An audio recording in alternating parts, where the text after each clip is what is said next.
Hello friends, Tanushree রান্নাঘরে আজকে একটা রেসিপি নিয়ে এসেছি।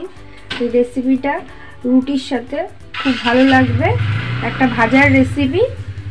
এই শীত পড়েছে, এখন মোটামুটি সব ঘরে ঘরেই জলখাবারে রুটি হয়, তাই আমি আজকে জলখাবারে রুটির সাথে একটা ভাজা দেখাচ্ছি। ভাজাটা তৈরি করতে দেখুন আমার কি কি লাগবে। সবজির থালিতে আছে আমার বরবটি লম্বা লম্বা করে কাটা, আলু লম্বা করে কাটা, আর কটা সিম। মশলার থালিতে আছে কাঁচা লঙ্কা, পেঁয়াজ, নুন, হলুদ, তেল, ফোড়নের জন্য আছে কালো জিরে আর একটা শুকনো লঙ্কা। কড়াই বসিয়ে দিয়েছি আমি গ্যাসের ওপরে। কড়াই গরম হয়ে গেছে, এবার আমি তেল দিয়ে দেবো।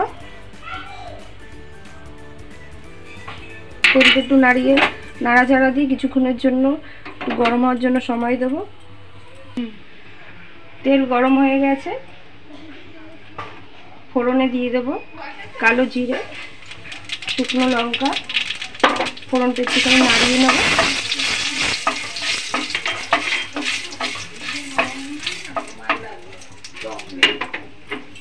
সবজির থালি থেকে প্রথমে আমি লম্বা লম্বা করে আলু কেটে রেখেছি, আলুটা দিয়ে দেবো।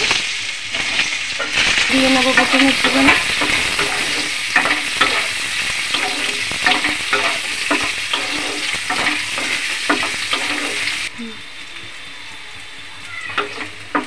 নাড়াচাড়া দিয়ে আলুটা দেখুন একটু লাল লাল ভাজা হয়ে গেছে। এবার আলুর ওপরে আমি প্রথমে পেঁয়াজ কুচিয়ে রেখেছিলাম সেটাকে দিয়ে দেবো। একটুখানি নুন দিয়ে দেবো পেঁয়াজটার ওপরে, যাতে পেঁয়াজটা তাড়াতাড়ি একটু নরম আর ভাজা হয়ে যায়।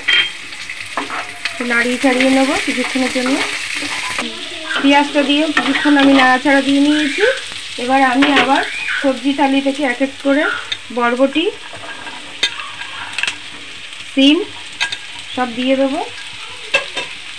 দিয়ে তার উপরে আগে থেকে চেরা কাঁচা লঙ্কা দিয়ে দেবো। আবার অল্প একটুখানি নুন দিয়ে দেবো সবজিগুলো সেদ্ধ হওয়ার জন্য। হলুদ ছড়িয়ে দেবো। দিয়ে নাড়াচাড়া দিয়ে নিয়ে কিছুক্ষণের জন্য ফের আমি সবজিটা যাতে তাড়াতাড়ি সেদ্ধ হয়ে যায় তার জন্য কিছুক্ষণের জন্য ফের ঢাকা দিয়ে রেখে দেবো। কিছুক্ষণের জন্য আমি ঢাকা দিয়ে রেখেছিলাম সবজিগুলো যাতে ভালো করে সেদ্ধ হয়ে যায়। দেখুন ফ্রেন্ড, সবজিগুলো ভালো করে সেদ্ধ হয়ে গেছে, নরম হয়ে গেছে, ভাজা হয়ে গেছে লাল লাল।